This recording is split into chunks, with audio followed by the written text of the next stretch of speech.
Hey people, it's that time again for the Ahri Patch notes.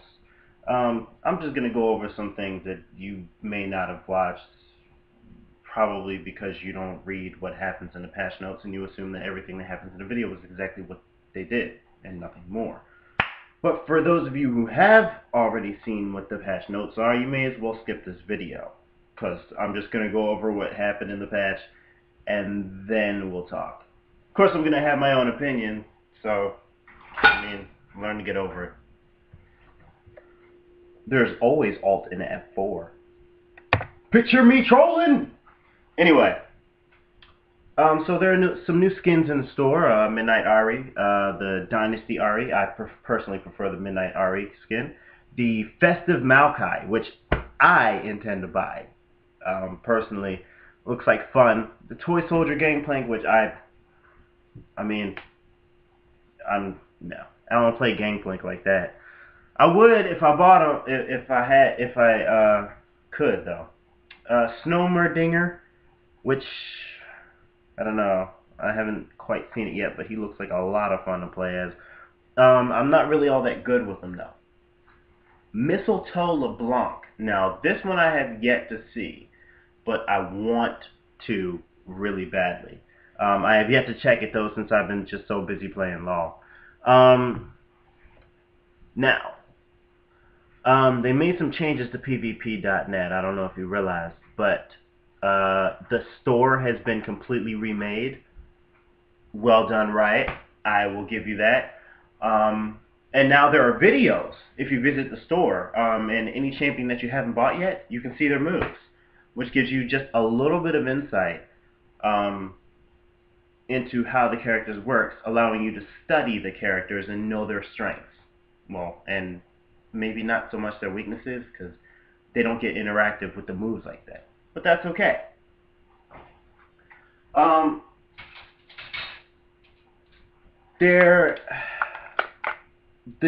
You just gotta go into the store and check out some of your favorite champions and do it. They also have an item list there for, items that are recommended in game, and I personally like that.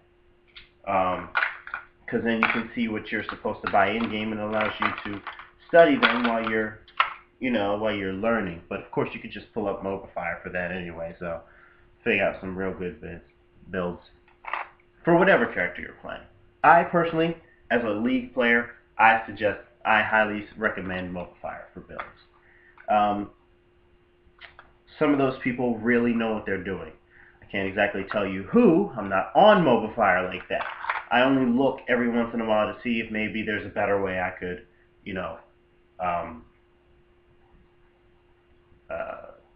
pick up that person's skills a bit, or maybe increase the AP ratio, or maybe maximize my damage output.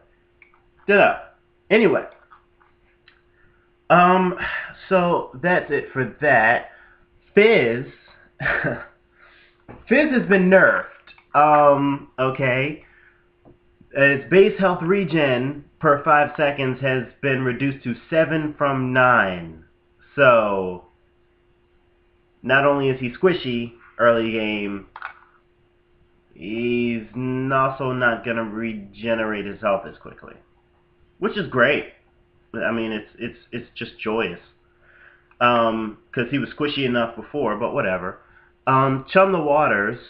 He fixed a bug where the Chum the Waters stopped working if Fizz died. And hitting an enemy who was immune to the fish now causes the fish to drop on the ground instead of fizzling. Which I guess is good. Using Quicksilver Sash now drops the fish on the ground instead of causing the shark to emerge immediately. Which is interesting. And they added a 3-2-1 timer like Time Bomb. Which is okay. It no longer hits untargetable units like Vladimir and Sanguine Pool. Darn it. I was having fun with that. I was hoping they wouldn't notice. Anyway, Seastone Trident, its active base damage has been nerfed. 10, 15, 25, 30 from 10, 20, 30, 40, 50. So a little bit of a nerf there. Don't know how well that'll affect you. Um, Cassidon, I feel, has needed a nerf for a while. Cassidon usually owns me unless the player is completely new, but Cassidon is pretty awesome. Rift Rock cooldown has been increased from 765 from 654. I don't know if those numbers mean anything to you Cassidon players, but I mean, if they do, awesome. Lux. Now, she's been buffed a little bit. The shield strength has been increased by about 20. It looks like at first level 80, 105, 130, 155 to and 180 from 60, 85, 110, 135, and 160, which of course means that you're definitely going to be using that shield more often, which is good, I suppose. For all those Lux players, I got a friend who plays Lux pretty well. Like, she loves Lux. She's got an awesome phone with, like, you know, Lux shit on it, and I'm like so jealous, but you know, I've only got a boost phone, you know, and I can't stunt like that. On the other hand, I play multiple champions, and I guess I'm just gonna have to be happy with my selection. So, poor me. Lucent Singularity cooldown has been reduced to 9 seconds from 11. So, use that. Anyway, Misfortune, her bullet time base damage has been buffed. Increased to 65, 95, 125 from 60, 85, and 110, which means that you will be using that more often. I sincerely hope you do, because it's quite a buff in terms of an ultimate. I don't own Misfortune, though, so Mordekaiser is number 1. He has been buffed. His Iron Man, his passive shield amount has been increased to 35% from 30%. Siphon of Destruction damage has been increased to 70, 115, 160, 205, and 250 from 65, 105, 145, 185, and 225. Pantheon has been buffed a little bit, it looks like. Aegis of Zionia, mana cost reduced to 55 from 70. Grand Skyfall mana cost reduced from 125 to 150. Of course, they give you too much time to dodge it, and it usually gets them killed anyway. If you have any videos of a really good Pantheon double kill using the Grand Skyfall, using his ultimate, please send them to me. I need to decide before I buy this guy. Sivir. She was buffed, and now she's been nerfed. Her base damage on her boomerang blade has been reduced.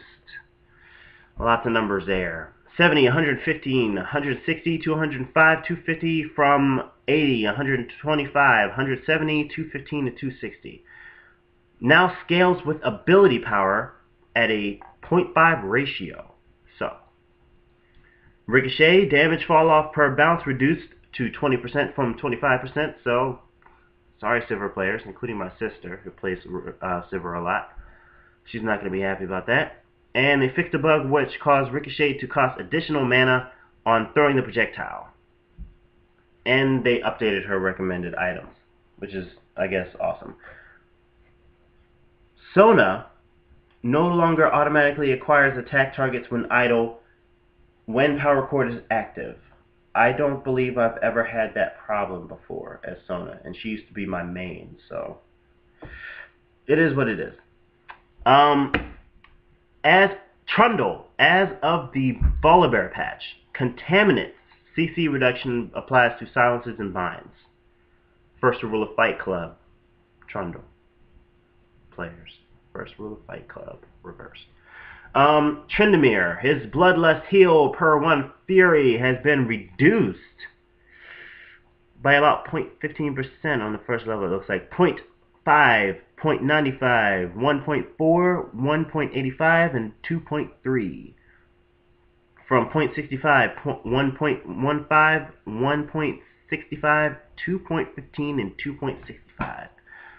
So, kind of lower at all levels, but, I mean, if you play well, I mean, still does massive amounts of damage. So, Twist of Fate, his auto attack range has increased to 525 from 15, so a little bit of extra range there, about 15. Pick a card will no longer randomly attack targets once a card has been picked and will not stop attacking if Twist of Fate is given an attack command or is already attacking a target. Ooter, Monkey's agility no longer grants dodge.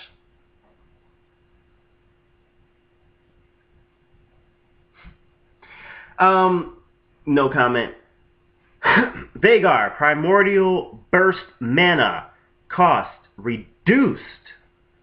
Lots of numbers, not sure on how I'm doing on time here. Dang, 11 minutes. Alright.